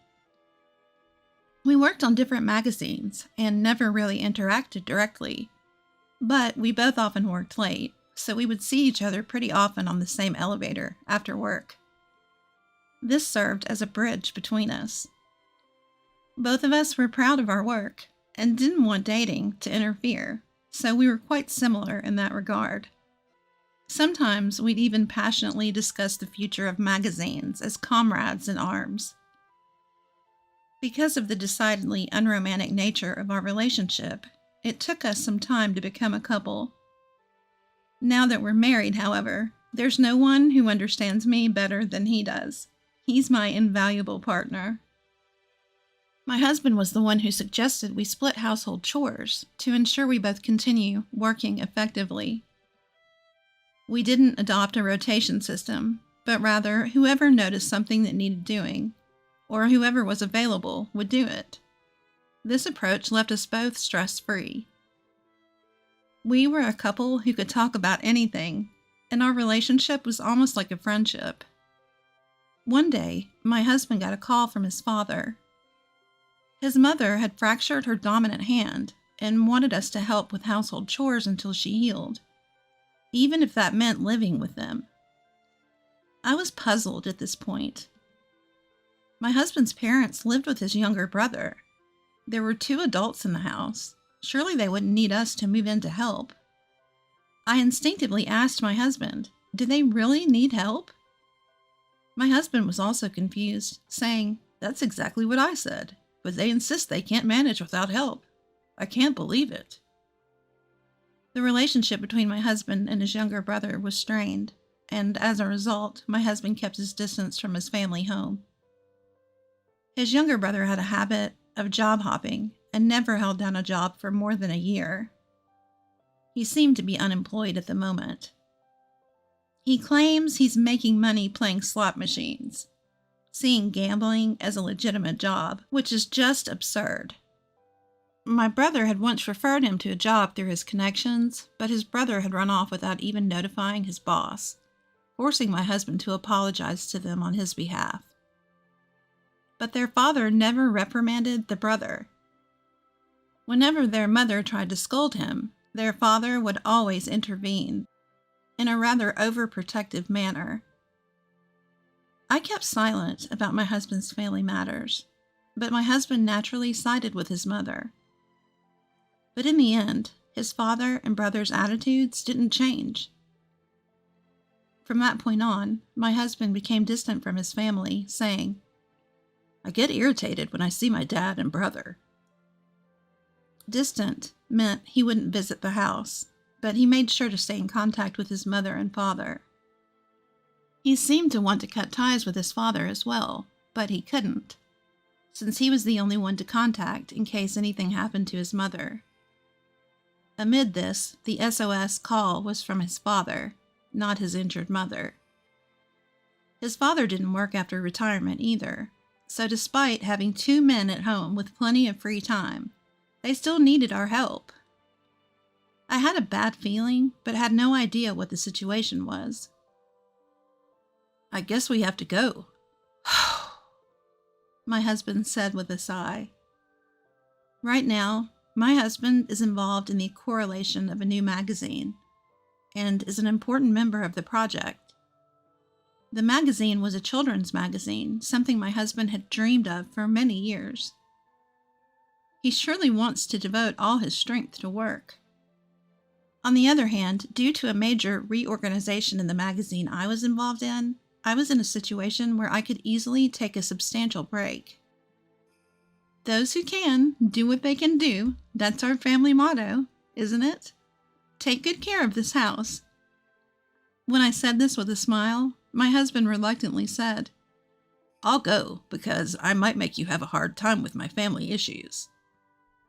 But in the end, seeing my eager self, he finally gave in and bowed his head. It's all right. Whatever happens, I'll face it. Thus, I went to help with the housework in my husband's place. Thank you for coming, Donna. I know you're busy with your work. I'm sorry. With her head bowed apologetically, my mother-in-law welcomed me.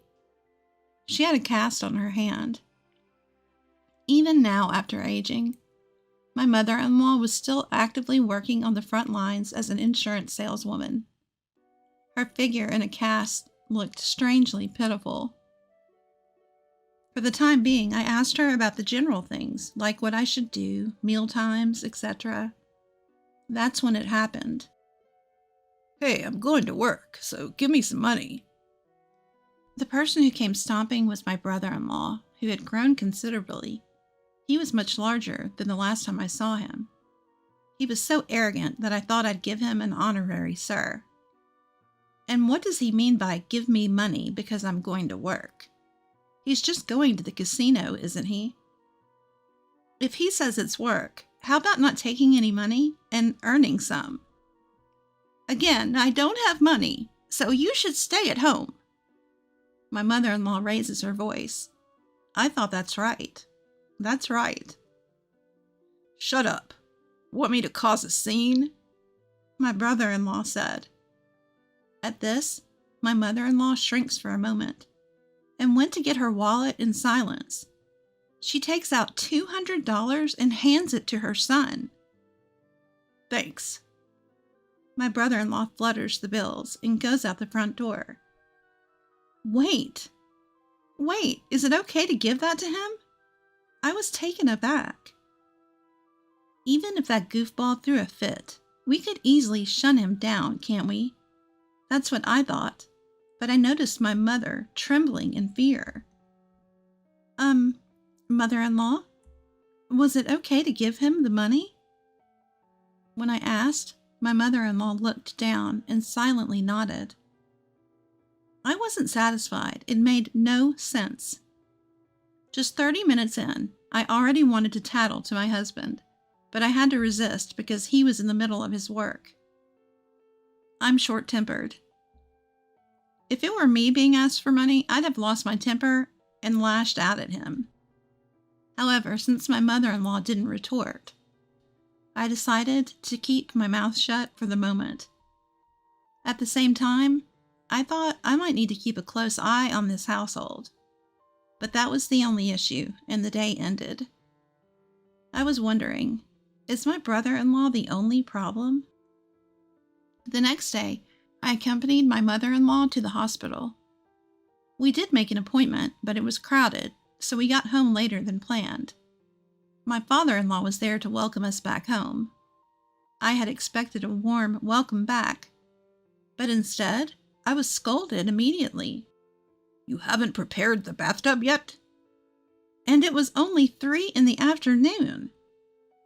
Apparently my father-in-law had been sweating and wanted to take a bath right away and was angry that the bathtub hadn't been cleaned. I almost told him, you could clean it yourself, but I decided to hold my tongue for now, seeing that my mother-in-law wasn't saying anything. But then, I see my mother-in-law about to apologize and head for the bathroom. No, you can't be cleaning the bathroom, you're injured. I hurriedly stopped her and took over the cleaning duties. When the cleaning was done, I went to check on my mother-in-law. I assumed she would be taking it easy after the hospital visit, but instead, she was already starting her dinner preparations. I offered to help, and my father-in-law laughed and said, Well, that's great. This will speed things up. He got on my nerves, and I accidentally glared at him. I was worried that I had made a mistake. But it turns out my father-in-law wasn't paying me any mind, engrossed in the TV on his couch. To top it all off, he casually asked me to give him a shoulder rub later. I couldn't believe he could make such a request, looking at my mother-in-law's bandaged hand. That night, dinner tasted bland, perhaps due to my seething anger. My brother-in-law complained about the food being basic, and my father-in-law demanded my injured mother-in-law to serve his drink. I wanted to give them a piece of my mind, but I had to consider my mother-in-law's feelings. In just 2 days, I had come to understand the lowly position of my mother-in-law in this household. I couldn't believe how different things were from the last time I visited this house. Once my mother-in-law and I were alone, "Why don't you ever speak up for yourself?" I couldn't help but ask her. "Well, isn't this how it is in every household?" "Which household? It's certainly not like this in our house," I retorted, and my mother-in-law looked taken aback. According to her, when she had complained about the situation at work, her colleagues had just laughed it off, saying things like, "That's just how it is everywhere. The wife is always working her tail off." She had given up, thinking if that's what everyone else was enduring, then it must be unavoidable. "Oh, please, mother-in-law. Just because other families have their own customs doesn't mean it's not strange. And don't normalize what you feel is weird just because it's common elsewhere." As I tried to persuade her, my mother-in-law murmured, seemingly deep in thought, "Yeah, you're right." Apparently, since her husband retired a year ago, things had taken a turn. At first, it was just tolerable things that you'd expect in any household, like him asking, "Is dinner ready yet?" Even the idea of the husband not doing chores while at home seemed like a fairly universal issue. So she had put up with the mounting stress, thinking it was something unavoidable. But gradually, my father-in-law's complaints increased. If my mother-in-law didn't prepare his meals on time, or didn't cook what he wanted, he would start complaining. To make things go his way, he wouldn't hesitate to use dubious arguments like, "The doctor said that simple meals have too much salt. It's a no-go." Of course, no doctor had ever said anything like that, and he seemed to forget his own argument the next day, asking for more seasoned food. My mother-in-law was tossed around by his whims, getting scolded for making food too salty one day and too bland the next. Naturally, she couldn't keep up with these unreasonable demands. As a result, my father-in-law began to look down on her as a woman who couldn't do chores or cleaning to his standard. Seeing this, her son also started to look down on his mother, joining his father in their criticism, apparently out of resentment from being scolded himself before. Not only did he voice his complaints along with his father, he also began to demand money, sinking to a new low. My mother-in-law couldn't ignore this behavior and scolded him, asserting that what he was doing wasn't right. But then her son, who had been losing money playing slot machines, lashed out at her one day when she tried to give him a talk. As a result, she ended up with an injury above her eyebrow, where he had thrown the TV remote at her. It wasn't intentional, more of an accident in the process of trying to get her out of the room. I am sure that if I had been there, I would have at least thrown a chair back at him. But my mother-in-law is not that kind of person. It was enough of an incident to make her take a softer approach towards her son, out of fear of things escalating further. Knowing this, her son started to threaten to cause a scene if his whims were not indulged. I couldn't help but think what a terrible person he had become. In the end, despite having 3 adults in the house, the only one doing any work or chores was my mother-in-law. 2 men were leeching off of her, and yet had the audacity to act high and mighty. "Mom, if things get too tough, you can always come to our place. Let's stand up and say no to things we can't accept." Upon hearing my words, my mother-in-law looked down with a complicated expression on her face. "You're right. It's reassuring to know that this isn't normal. I thought I was just being overly sensitive." After saying that, she smiled and ended the conversation with, "Let's get some sleep for today." I wondered if I had overstepped my boundaries. But I don't think I was wrong. I decided that I would do everything I could to help my mother-in-law if something were to happen. The next morning, it seemed like the weather and the atmospheric pressure were affecting my mother-in-law's health, not just her hands. I had just decided to give her all the support I could to make sure she didn't push herself. Her son came down from upstairs saying, "Mom, take me to the casino." I inadvertently said, "What?" But he didn't seem to notice. "Hey, the newspaper isn't here. Hurry up and get it from the mailbox." Even my father-in-law chimed in. He could have gone to the nearby mailbox himself. I shot him a glare, but of course, he just stayed seated on the couch. That object moves only when prompted by a physiological phenomenon. I wonder if it's supposed to be some sort of feature of this house. My mother-in-law stayed silent as I trembled with anger. Usually she would start her work after uttering yes or some other word of affirmation. Does her silence and lack of motion mean that yesterday's persuasion worked? As I watched anxiously, my father-in-law impatiently said, "Are you done yet? Hurry up." Even my brother-in-law started saying things like, we are waiting and ready." Why is silence interpreted as an okay in this house? Gosh, I can't stand this. Just as I reached the end of my tether and was about to lash out on these deadbeat men, "I absolutely won't do it!" It was my mother-in-law who shouted. Both my father-in-law and brother-in-law were surprised, as it was the loudest she's ever yelled. "Just do whatever you want. I'm not fond of your demands anymore." Well said. I felt an urge to dance with joy. Good for you, mother-in-law. That's amazing. As I was secretly cheering her on, my father-in-law let out a big sigh. "Ha! All talk and no work. It's fine. Go ahead and leave. Go on, leave." Only at times like these does he look at me from his couch with a grin. "That's right, Mom. You should leave." My brother-in-law was laughing as well. "You all fine." Just as I was about to yell, it was my mother-in-law who calmly agreed to leave. "Well then, I'll go. Let's leave together, Donna."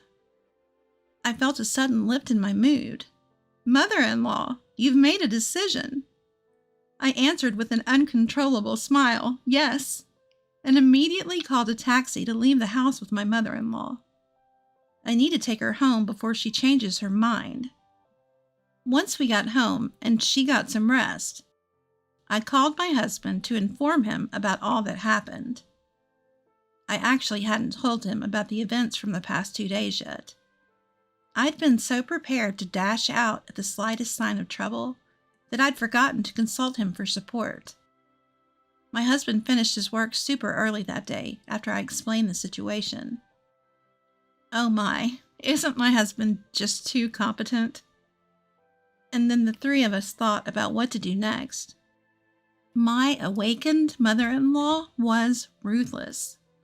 "Let's make their lives miserable," she declared with a smile.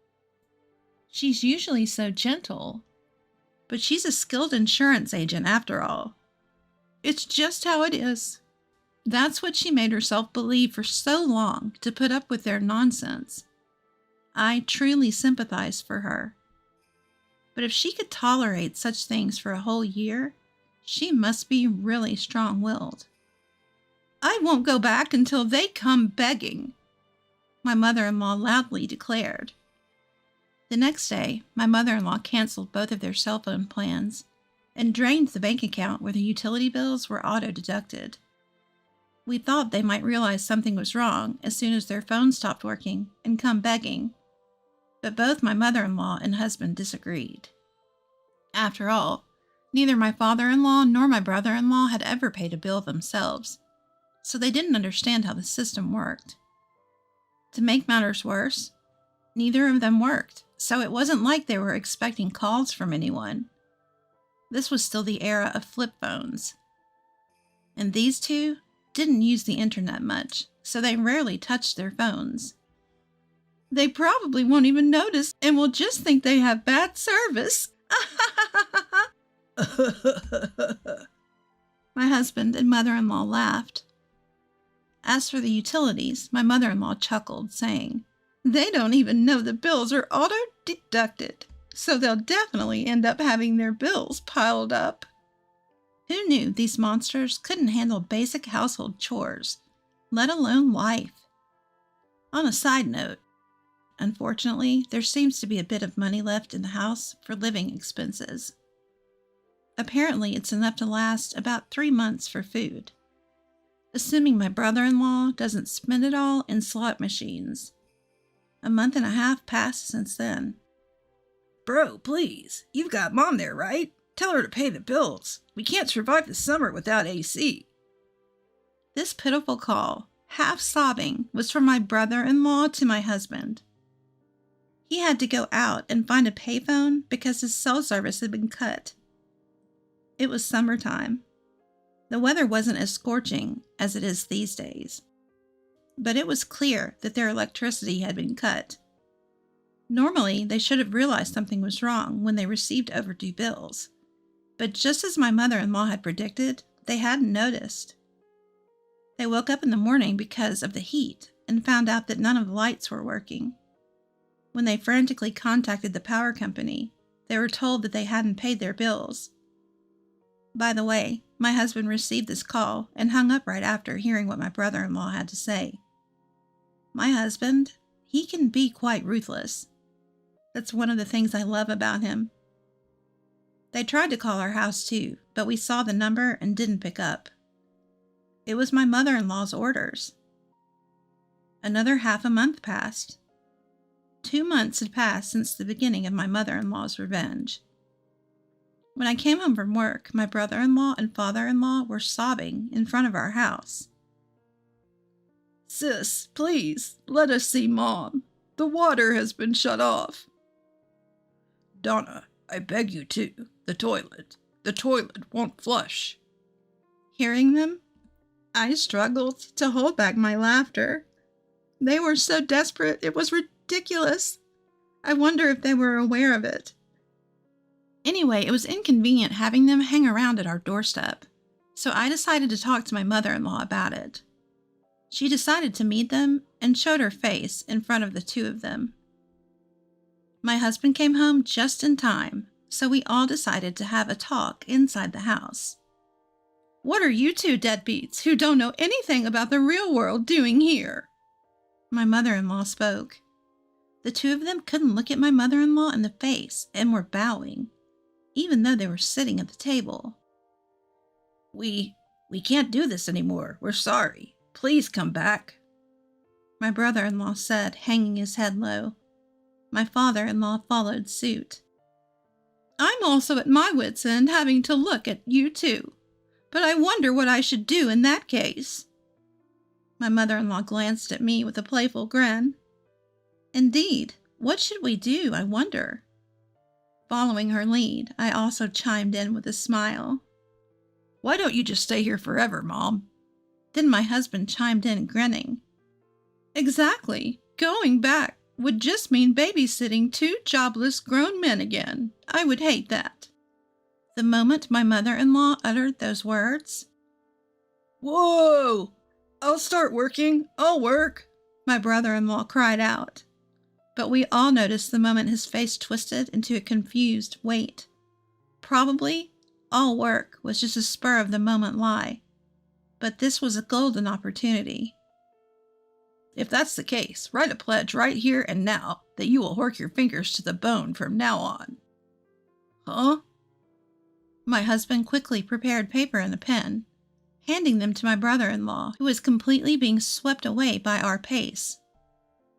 Here. Write that from now on, you will live entirely on your own money and provide for Mom. Swept along by my husband, my brother-in-law found himself writing the pledge before he knew what was happening. His face grew paler by the second. If you break this, you'll have to give all your assets to Mom. Got it? My husband's words carried no legal binding, but there was a strong, intimidating force that told you he would make you stick through the agreement no matter what. My brother-in-law replied with a small voice. Understood. And you too, Dad, my mother-in-law said. Don't think I'm going back just because he's working. If you don't change, it won't change the fact that I have a jobless grown child to deal with. I have nothing to do with this, my father-in-law quickly defended. Huh, is that so? Then we'll have you leave that house, Dad. Would that be fine, Mom? When my husband said that, my mother-in-law chuckled wickedly. That's not enough. What else can we get out of him? Why not sell those fancy watches and stuff that Dad cherishes? Oh, that's a good idea. Let's do that. And then? The moment my husband and mother-in-law began picking out a list of things to sell, my father-in-law slammed the table and stood up. I got it. I'll do anything. Just please come back. As he finished his words, he hung his head down, defeated.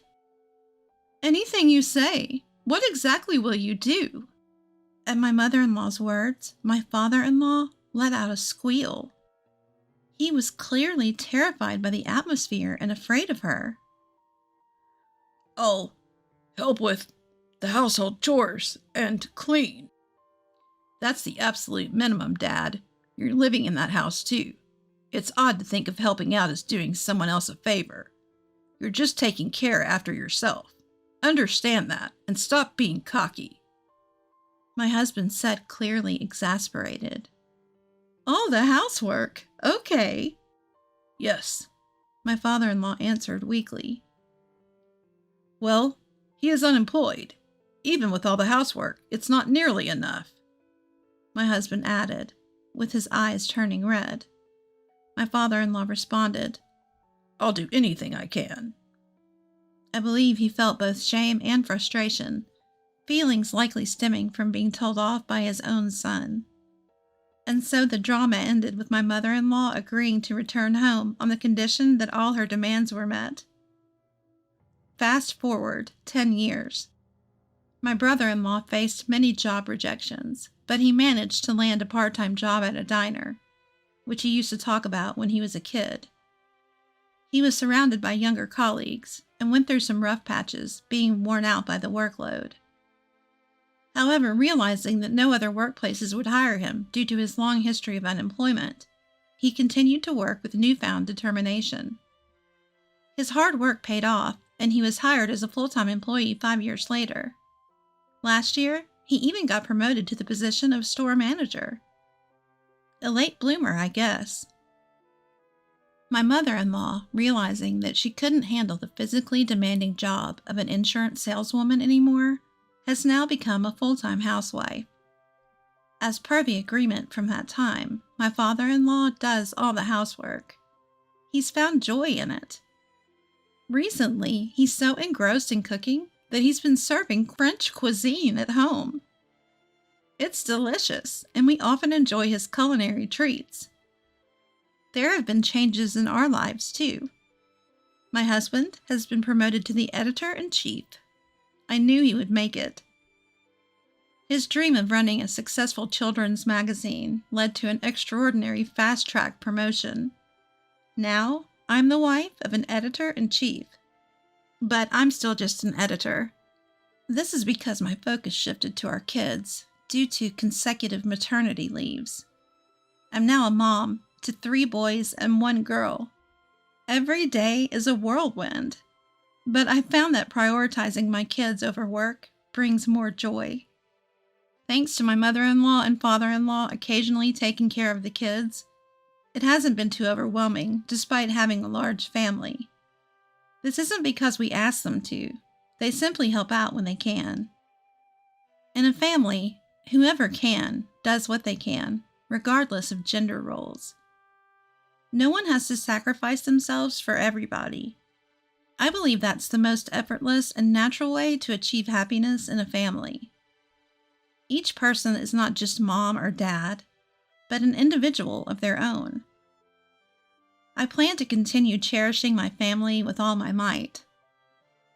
I hope you also pay close attention to your family, ensuring no one is struggling or sacrificing for others, because I believe that's the shortcut to long-lasting happiness.